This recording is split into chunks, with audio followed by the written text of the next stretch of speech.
Hello, everyone, and welcome to our March Roundtable. We are here once again with Steve Soretsky in Vancouver. Hi, Steve. Good to be back on. And John Pisalis in Toronto with me here. How are you, Hello. John? Very good, very good. All right. Well, I know we are a little short on time this month, so let's jump right into it. Let's start with our market update. John, let's start with Toronto. What are the numbers? The numbers, we're comparing to a kind of sluggish-ish last year. Sales are up about, I think, 17%. New listings are up more than 30%. So listing growth's outpacing sales growth. Technically, average prices are up a little bit, but I think that's actually more due to like compositional change in the sales. Like I think low-rise sales actually did increase a little bit more than condos. So you have more houses selling. If you actually look at houses and condos separately, average prices are largely flat compared to last year.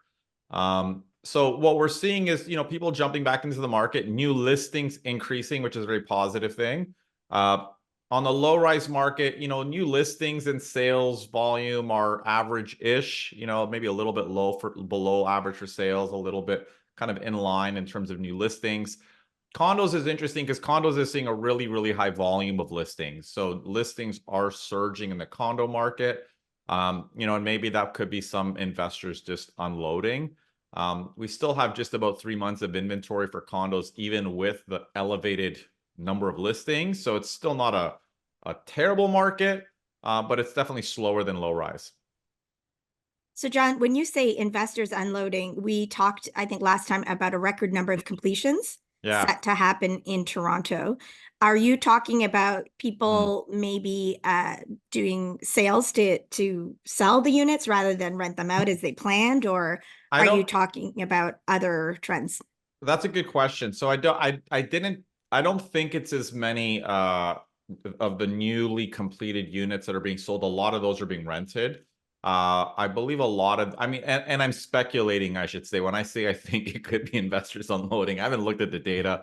It takes some time to try to determine this, but I do think that could be part of the narrative, right? When you see this massive increase, because you don't need a huge increase. You need just like whatever 1,000 investors across the whole GTA to decide they want to sell their condos to obviously have a very big impact on the statistics. So I'm thinking it's mainly people probably who had units or maybe just deleveraging.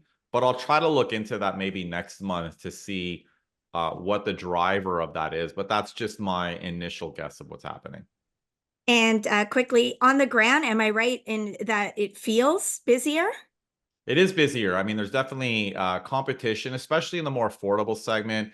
If you're a little bit higher up, like in the 2 millions, it's still busy-ish, but obviously not as competitive.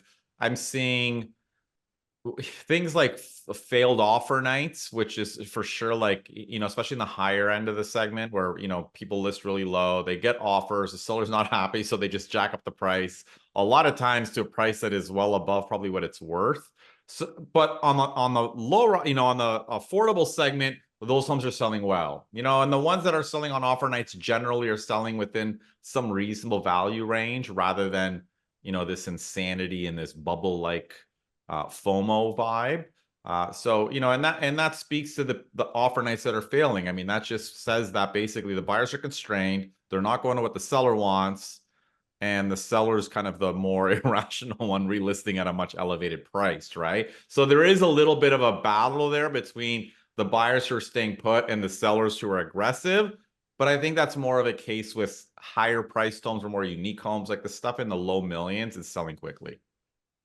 All right. And Steve, I saw you nodding a bit. So maybe you can take us through the same. Generally, how are the numbers in Vancouver and what is the feeling out there like? Yeah, I just find that the market is always like seems like Vancouver and Toronto just ebb and flow like it's like a mirror image. So yeah, if you look at new listings, kind of back to like long-term averages, long-term trends. But if you kind of dissect that further to John's point, I mean, we're seeing it like in the data.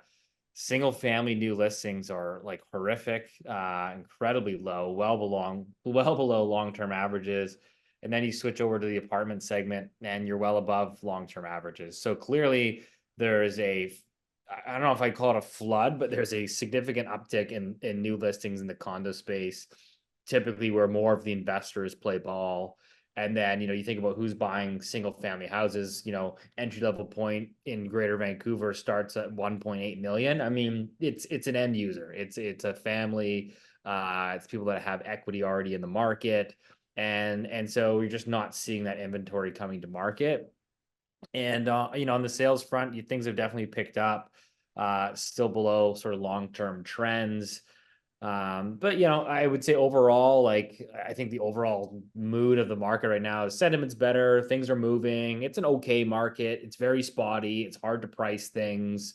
If you've got an entry-level house, that's getting multiple offers almost every time.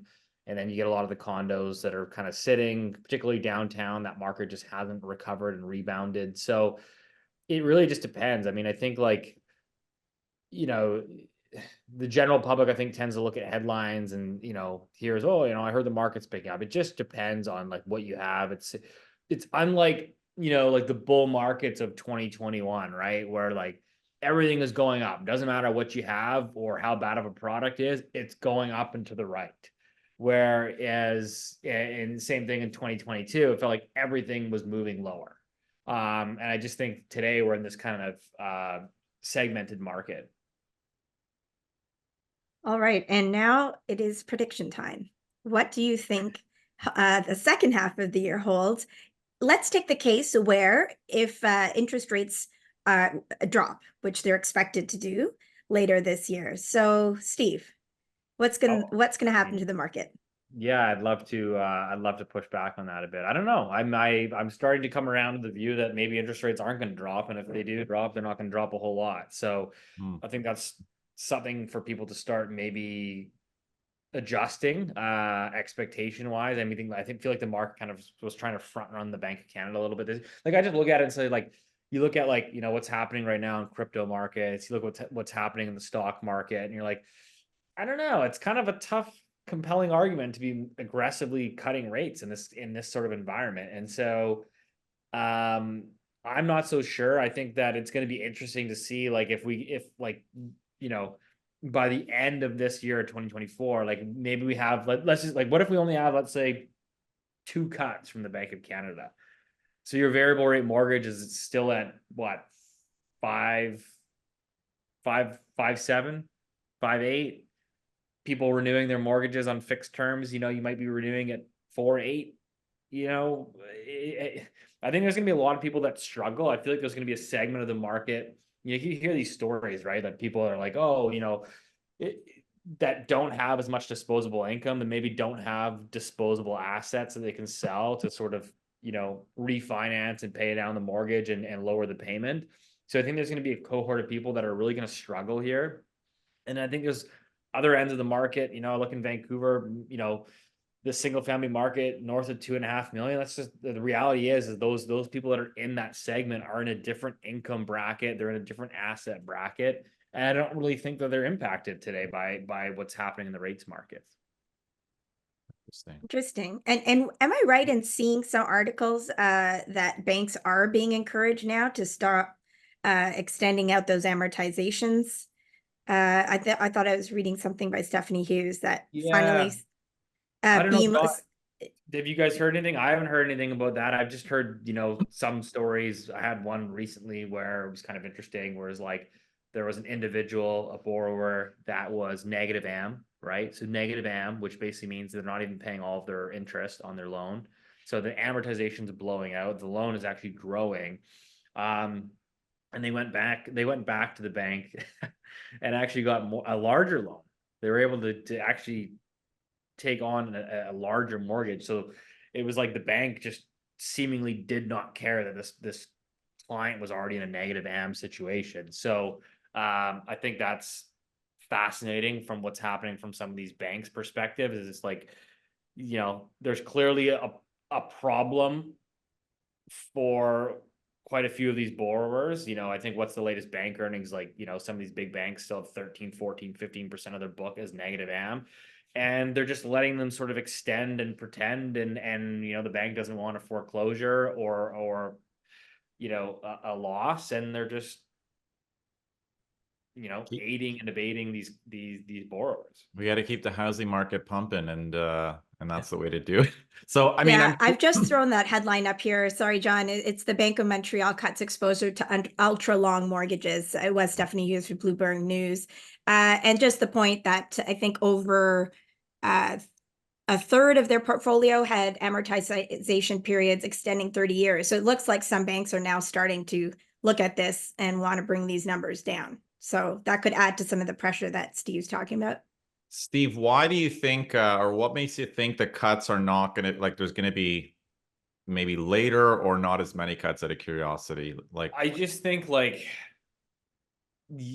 I feel like today, like the market, particularly like housing market and financial markets, which obviously drive a lot of wealth, like people that have, I just feel like that those markets haven't really rolled over. And so it's like, normally when you think of like aggressive rate cuts, you're like, well, like, there's this recession and, housing is down 10, 15%, stocks are down 20%, like cut. And like, you look at it today and it's like, well, why are we cutting? I mean, like the stock market's at all-time highs, crypto markets are ripping, housing looks, for the most part, not that bad. mhm. Especially in the US. I mean, housing in Canada, though, like as we talked about in the beginning of the show, like it's okay, it's moving fine. It's, there's pockets of the market that are struggling, but like I just don't think there's a strong case to be like cutting rates by like 100 basis points. Interesting. We'll see. But I I'll mean, take I'll take John, the flip side. I'll take the flip I think side. there's a lot of issues on the pre-sale side and some developers that are going to go bankrupt, and the office space is definitely a mess. So like there's issues there, but I feel like it hasn't gotten that bad yet. Yeah, I mean, I'll take the flip side. I think we might see closer to 100, and I think partly because I think the economy is doing a lot worse than most people think. Like, I think a lot of small businesses are hanging on.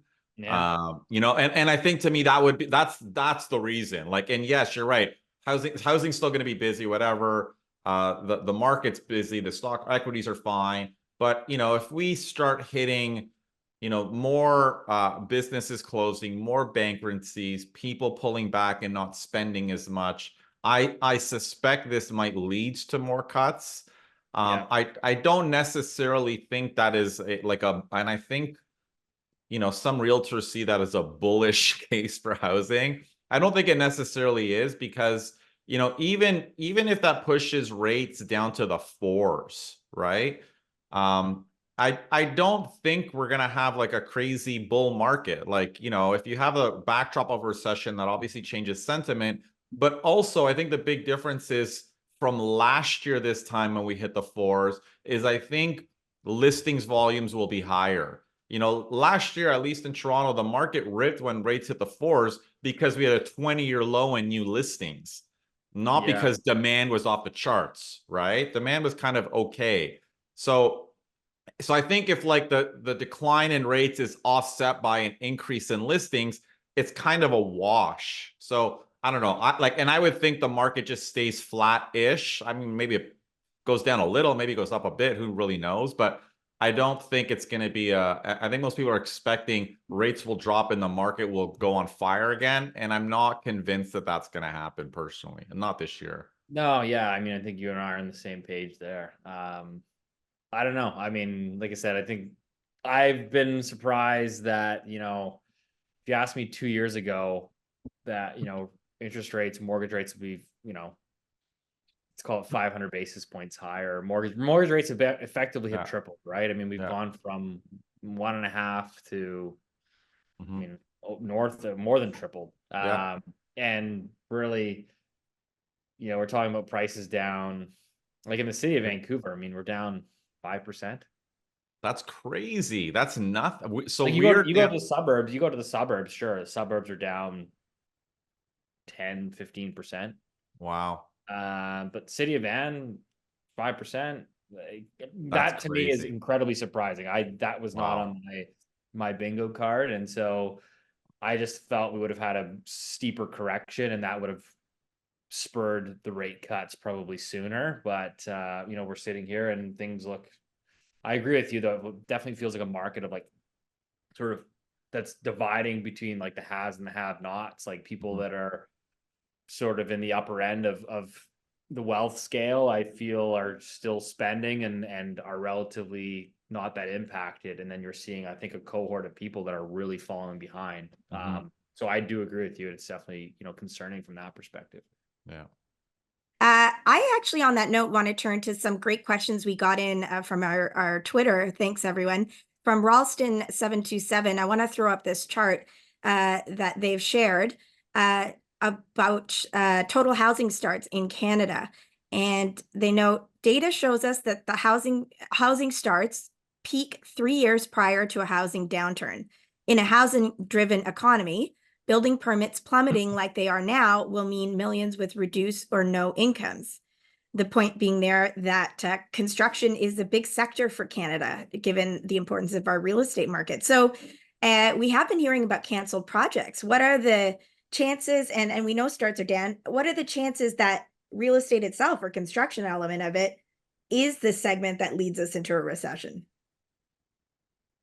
Yeah, that's a good question. And I think there is like a decent amount of economic theory.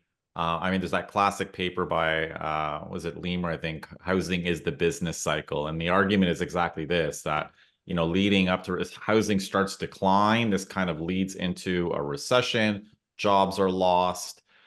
And I think that there's a good argument to be made for that. I think I'm not as convinced that that's going to happen right now for I think one main reason, that if you look at the number of units under construction in Canada, we're basically at a record high, right? And we're at a record high partly because the type of housing we built has changed, right? We've gone from low rise to high rise. That's a longer construction cycle, which means those projects are in the pipeline for a lot longer, right? So I think this idea that decline in housing starts leads the business cycle and jobs are lost, I think that theory makes well in economies where you're disproportionately building low-rise homes. The construction cycles are shorter. You start, stop, whatever's in the pipeline is done in a year, and there's very little building going on, right? Whereas if construction starts hit zero now, there are still a lot of projects in the pipeline, and it will take some time before we see a huge decline in units under construction and job losses and all of that. So not to say that there isn't some truth. Certainly, if starts decline, you'll see probably some downward pressure on construction prices. Maybe you'll see some softness, but I don't think it's going to be the type of downward spiral that you would get if your housing sector was largely building low-rise homes. I hope that makes sense. And I don't know, Steve, what Steve thinks. Yeah, it's a good point. I don't know. I think that the construction space though is definitely pretty weak right now. I think that there's a lot of, like, to your point, there is a lot of projects that are in the pipeline that are actively being built, but I think like new shovels entering the ground, like projects in the planning stage are obviously not very active. And so I think as these, apartment completions get closer and closer, there's going to be fewer work to go around. I think we're starting to see that. We're seeing that in construction pricing starting to come off. Contractors, tradespeople starting to take, put in lower bids or adjust their bids to make projects more feasible. You're hearing a few stories here and there of developers laying off a few people off, and so I think that's going to continue. I think that it's really hard to pencil new projects today, given the whole environment. And so, I think we'll wait and see. But it does bring that interesting dilemma, right? It's like you've got a decent pipeline that's actively in the pipe, and that's going to complete, and that should keep your housing market adequately supplied over the next couple of years. And then as you push out, 3, 4, 5 years from now, Mhm. the projects that aren't getting started today, you're going to see those reemerge. And so that's why I think we're going to come full circle of talking about housing affordability 5, 6 years from now. It's going to be the exact same conversation, which is housing is still not affordable. Mhm. All right. Well, thanks. On that note, I want to try something a little bit different today. So thanks to, again, all the great questions we got into our Twitter from Scott R and Dad Jokes and others. Thanks. I'm going to try a quick take. So short answers on what you think about the following policies or measures as to whether they are helping or hurting our housing affordability crisis. All right, All ready? right. Sure. Start. BC flipping tax. Steve. And maybe Sure. just briefly explain that BC has Oh, introduced a new. you want me to walk it through? Yeah, Sure. give Sure. it to us quick, and then tell I us mean, what I you feel think. like Ontario's probably gonna do it next. BC flipping tax. If you buy and sell a home, whether it's your primary residence or it's an investment property, if you sell it within 2 years, the first year is taxed. They'll take 20% of the profits, and then it's a sliding scale from that, from year one after year one to all the way down to 0 at 2 years. So basically, they're going to take part of your profits. Now, on the flip side, people like that maybe aren't aware is if you are flipping homes, or if you flip a house in the first year, you are taxed as business income. Okay, so for example, you're already paying CRA. So the BC government's just coming in for their pound of flesh on top. So, for example, if you bought and sold a home within 12 months, you'll pay the CRA top marginal tax bracket in BC. So you'll pay, I think, 53% there. And then you'll pay the BC government another 20. So 73% of your profits are being taxed. Obviously, basically eliminates flipping. What do I think about it? I think that flipping is a red herring and it's a scapegoat. I think that it's easy political points. It sells well, so I get it from the government's perspective, but it won't do anything to increase affordability or make the market any better. Also, what I think is going to do is it's actually going to hinder supply because investors are the main buyers of pre-sale condos. And so what's going to happen is they're going to end up getting taxed significantly on when they go to flip. Anytime a building completes and closes, John, you probably know this, on any given year when the building completes, probably 15% of those units turn over. So all those 15% are basically going to get hit with the flipping tax. So if you're a pre-sale buyer or investor, why the hell would you even consider buying pre-sales knowing that you're going to get penalized when you try to exit this thing? So, and the answer is no. End users are not going to absorb the difference from investors pulling back because most end users don't want to wait 4 years for completion. John, flipping tax in Ontario, yay or nay? If we had it, I mean, listen, I'd have no problem with it. I think I'm fine with any policies that curb speculative behavior. I don't think it would have a huge impact. Like Steve, I don't think that is a huge driver. I think that was a driver when prices were rising 25% per year. No one's flipping when prices are flat, no one's buying a property to flip it today. And by flipping, we should largely say not renovating, because I think, renovations, I suspect, would be exempt, correct? I don't think they are. Oh, they got out of here. No, I don't think they are. Not to my knowledge. Okay. We'll wait and see when they finalize the legislation, which comes into play in January 1st, 2025. But yeah, to my knowledge, they don't. So again, you think about like a dilapidated home, who's going to rehab that housing stock, that old housing stock? The end user most of the times isn't going to, because it requires a particular skill set, it requires time, and it requires a lot of capital. I mean, they would have, okay, that's idiotic. They should be exempting, okay, maybe not like quick, cheap flips, but they should be exempting new construction or, I think especially. they exempt new construction if you're adding a dwelling unit. So for Okay. example, you're Oh, renovating an old single family house, but you're adding in a legal basement suite, or you're adding a laneway house in the back. Because you're adding a dwelling unit, that it'll be exempt. But like, I interesting. think taking like an old leaky house that, you probably might not be able to get bank financing on, and going in, rehabbing it, spending $300,000 and putting it back on the market, my understanding is that is not going to be exempt. Fascinating. Are they going to be hiring a fleet of inspectors as well? Anyway, interesting. All right, let's go. Rent control. Steve, yay or nay? I'm not a fan of it personally, but I'm also like a free market person. I think that I think it's well intended, but the consequences, I think what we're seeing today, John, is, anyone, the CMHC just put out a report saying turnover rents for 2023, turnover rents in Vancouver were 33%. So when a unit comes up and hits the rental market again, the rents are getting pushed up dramatically. The reason for us is like when you have these, right now we're capping rents in BC below the rate of inflation, below the rate of maintaining units. And so no tenant wants to leave. So there's no upward mobility. People just get locked into these old or these below market rentals and nobody leaves. And so it makes the available supply for prospective tenants is horrible. And that's why you're still stuck with a sub 1% vacancy. And then anytime the rent turns over, landlords have to jack it up because they know they're going to get penalized once the tenant's in there. So I think it ends up hurting the supply side more. That's my opinion. But So John? I'm going to take the flip side. hey, finally we don't agree on everything.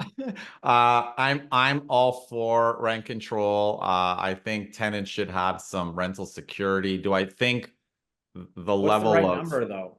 Well, exactly. I think that's the challenge. I mean, in Ontario, I mean, does it make sense that it's 2% when inflation's 8%? I mean, I don't know if that makes sense. I would actually somewhat agree with you on that. Because like so the previous BC government, it used to be inflation, so whatever the CPI was plus 2%. So you're like, okay, well that's kind of a reasonable number. Where like, but now like we're seeing, right, is like, this year we had 3.5%, while inflation was like 5%. And it's like everybody knows cost of insurance, mortgage interest, maintenance of the building is well north of 5%, in my opinion. Yeah. So, I mean, whatever the right number is, I think we should have it. And I don't buy the argument that purpose-built rentals aren't being built because of rent control, because Ontario didn't have rent control for decades. And we didn't build any purpose-built rental. Like, anything that was built after the 90s largely wasn't rent controlled. And we still didn't build purpose-built rental. We just built condos that were converted to apartments. So I don't think the lack of purpose-built rental is just a rent control issue, because now we're starting to see increases in purpose-built rentals. So how much of that is like the financing aspect? Like, to my knowledge, the only reason why people are building apartment buildings is because CMHC is like gifting very favorable loans, and now the feds have obviously removed GST. Yeah, exactly. So I think that's my point. It's like it's things beyond just rent control. Oh, totally. Yeah. 100%. There you go. All right, let's move to changing the mix, maybe zoning. Fourplexes. Question. Big fanfare over fourplexes, a lot more density happening in Toronto and across BC. Helping or hurting? Steve? I think it will help over the long term. It's not going to do it. No one's really building them yet or today. I mean, the economics are still pretty tough, but I'm a fan of it. I think that, John, I don't know what your thoughts are, but I think the density that I think a lot of people like or prefer or like that we need is like these families. Like, I don't think there's a lot of families that want to be in a high rise raising kids. We just don't like. I'm not a huge fan of high rises in general. I just don't think they're the greatest product. I think we like build lots of low rise, affordable wood frame. There's no underground parkade. They're cheap, quick, and easy to build. They're much more accessible as opposed to these big, fancy high rises where like concrete's incredibly expensive. The cost of insuring these buildings is becoming more and more expensive. And, strata fees on a 3-bedroom condo are astronomical. And so I think from a product type, even if there's a reason why developers don't build 3-bedroom high-rise condos is because there's no demand for it. Mm-hmm. And strata fees, it's monthly condo fees. You call them strata fees in BC, right? Okay. What do you guys call them? Just condo fees, monthly condo fees. Yeah, same thing, yeah. Good. I mean, I think we should. I think I agree with Steve. I mean, I think they're generally good ideas. I mean, more density is better. I don't think we're going to see many of them built, and I think that's the interesting thing. I mean, the feds are pushing fourplexes like in every region, like as if every region wants to build fourplexes. Like just because you legalize something, it doesn't mean that there is a market for them or that the economics work. I think it is huge. I mean, I personally think that the bigger things that they should have done and especially in the Toronto area is, number one, if they could have found a way to legalize them as end user housing the way they do in like the UK, for example, or even in Montreal, where you can separate those out into 4 units and sell them as like a mini condo, that would have had a bigger impact than just requiring an investor to keep them as rentals, which is basically what the rules are now. Hey, John, what's the standard lot in the city of Toronto? Like, what's the standard size? Like 30 feet. I don't know. What is it, like 30 by? I don't know, like 30 to 40 by 100 and 120, something like that. Okay, so the standard in the city of Vancouver is a 30, like typical. Obviously, we have some lots that are a little bit bigger than others, but like on average, the general lot size you most commonly see is a 33-foot wide by 122 depth. So 33 by 120. So the 4,000 square foot lot. The issue with the fourplex stuff is like, how are you putting 4 units on a 33-foot wide lot? Very, very difficult to do because you basically like you can't split a 33 up the middle Yeah. and have like 4 like a square. You almost have to go up, and so that's why like I think you're not going to see fourplexes on a 33 by 122. You might see a triplex where you go front back duplex style. But why don't you just go? Can't you just go Layman. 3 stories up, 1 unit per floor? Do they not allow 3 stories there? Because Well, then here how do you can go. access those floors, right? Then you have to have like stairs, and so I think from the building code, it's I more don't think that's a huge deal. You just have a shared stairwell. Like a lot of homes here in the West End were built like that, where they have one front stairwell, yeah. and then they have one in the middle of the home that is just like a, almost like an emergency one. So Yeah, so I don't think we have that in our building code yet, but they're talking about amending that to allow like the interesting. sort of walk-up style like buildings. Yeah. Interesting. So yeah, anyways, like you get these like yimbys that kind of fight you on it. It's like, well, if you really thought about how you're gonna split a 33 lot in half and try to sell it, because there's not gonna be a buyer for it. I think, but even here, even if we can do it, like we can do 1 unit per floor, like I think it's just still economically very hard to do, even if you could do 4. Yeah. So All right, next topic. next I question. need a timer next time. All right, go. Like on the sport shows. These quick takes are not so quick. Next. They're good though. They're good. Co-ops are making a comeback. So this is in Toronto. John, there was some, co-op building in the 70s down in the Esplanade area, sometimes geared towards certain professions. There was like nurses co-ops and other things. So quick hit on what a co-op is, so why it's not quite a condo, and whether you think this comeback is good or bad for the housing there's different types of co-ops. So I mean, the original form of condominiums in Toronto were co-ops, where the whole building's owned by a corporation and you own shares. It's kind of like a condo, but it's structured differently. A lot of condos in New York are still co-ops. So, but when we talk about co-ops in Ontario, generally we're not talking about that. We're talking about what is effectively non-market housing, right? So it's a type of ownership where you don't have equity necessarily in the property. It's not for profit. You kind of like have permanent rental housing effectively, that is a little bit more affordable. I do think, and there are some of them throughout the city of Toronto. I think it's positive because I don't think we're going to solve affordability just by building small condos and market rate purpose-built rentals. I think we need more what's effectively non-market housing. So this is not necessarily like social housing or means tested housing where it's way below market, significantly below, government subsidized. It's kind of in between the two. So I do think we need that. Yeah, my understanding is groups need to bring these proposals forward now and partner with the city to get them done. Steve, any opinions on co-ops? Not particularly. I think we don't have a lot of them in Vancouver. It's not really something I deal with. I'm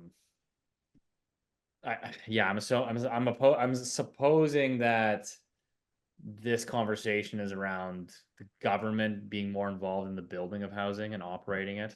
I mean, I suppose like I Yes and suppose there's an no. argument to be made that when the private sector turns down as it is now, because they're all about profit loss, that Mhm. if you can't make a profit, obviously you won't build housing. So I think the feds are trying to sort of counteract that supply curve and say, well, we have basically an unlimited balance sheet, so we'll build it. I suppose that's a good thing. I think at the end of the day, though, is anytime government gets involved, there tends to be a lack of care for funds, and it's at the end of the day, it's taxpayer dollars. So it's kind of more of like a political view, I guess. So that's actually our next point, government built housing, whether that's a solution or a faster solution to the crisis. John, my understanding is co-ops, it's nonprofit groups come forward Yeah, or organizations. exactly. Yeah. So it's not quite the full government built, Mhm. although it's assisted. At least that's how it's been happening in the city of Toronto. Yeah, exactly. I mean, and to Steve's point, you'd think we're in a housing crisis, that starts are declining. Our government knows supply is an issue, that they'd actually start building housing. You know what I mean? Because they could. I mean, 100% they could. I mean, it's not an expense. They're investing in an asset.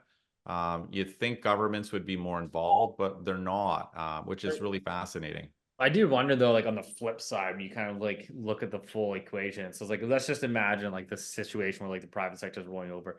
The government runs in and says, oh my God, like just build, build, build, build, build, build. And so you don't necessarily get this downturn in like housing starts. You don't necessarily get this downturn in the economy in a recession, right? All of a sudden the construction guys are full tilt, they're fully employed, they're making lots of money. It's like, well, then maybe you don't get the rate cuts either. So it's like you kind of government would almost be coming in, spending the money, and sort of averting like the business cycle.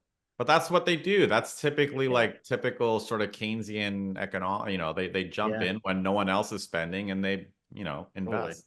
So So yeah, it's always like I guess there's a reaction for every action. yeah. So that leads us nicely to the next point. What's the better way to do it? What about low-cost government loans to builders? So instead of government building, is that what they should be doing in the down cycle? Yay or nay? I know there They are are. some Yeah. small incentives. Should there be more of it No, on a larger scale? they are, and they've increased the I can't remember what the amount is, but they increased it maybe like 6 months ago, how much they're willing to lend. It's basically low cost financing. And I think it's specifically for purpose-built rentals. So I do think that is For huge. Listen, and CMHC. yeah, exactly. Yeah, Yeah. CMHC, I think right? that's the right. Yeah, I think that's a good program. Yeah, CMHC. So for anyone that maybe isn't aware, so CMHC, if you're building purpose-built rentals, new construction and ground up, you can typically get 50%, or sorry, 50-year AMS, amortization. yeah. You can typically get 10-year terms, below market financing, and then you can technically, I believe, you can finance up to 95% loan to cost. So the cost of developing the project. So like, at a big bank, I think you'd be lucky to get 70, right? So like basically what's saying, the government saying, listen, we'll basically finance the entire project very, very favorably. And this is the only reason why, in my opinion, rental housing is still getting built today. All And right. those are good policies. I agree. I think that's good Okay. policy. I think it's Yeah. the only good thing the CMHC has done in a long time, but Yeah. All right. I think there's one yay so far.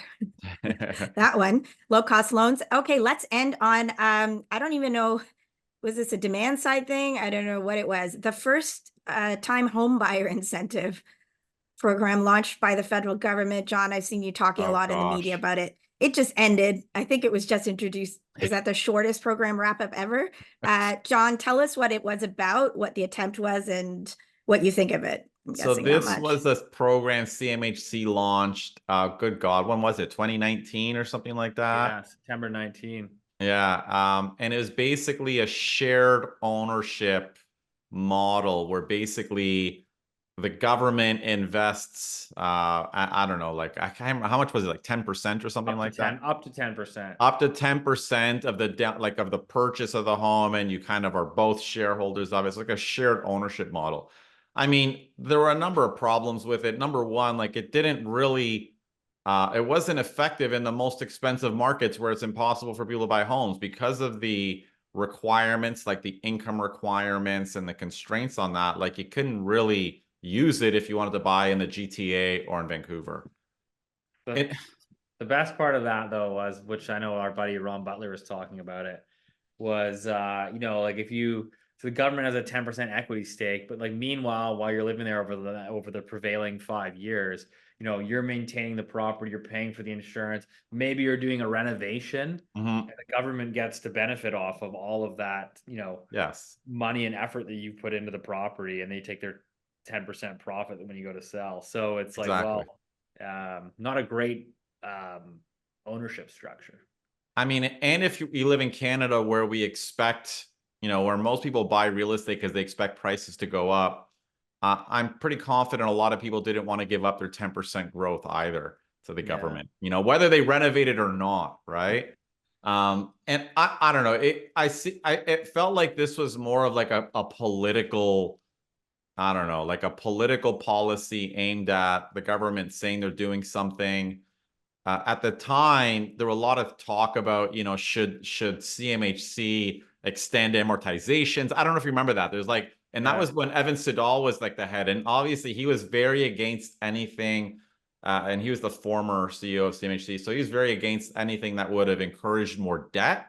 So I think this was seen as like a, you know, a policy that they could put in place that wouldn't have as big of an impact as sort of these wide-reaching, you know, increasing amortizations and reducing the stress tests and stuff like that. So it's not surprising that it failed, but it's unfortunate that we need to do these things to score political points around elections. All right, I think that was a good round. Thanks, Beautiful. gentlemen, and thanks to our viewers for sending in all those topics. You can keep following us on X Twitter at John Pasalis, at Steve Soretsky. You can reach the show at Move Smartly. And I think that's it. All that's left for me to do is say thanks, and that we'll see you next month. Short and sweet. Yeah, we'll see you next time.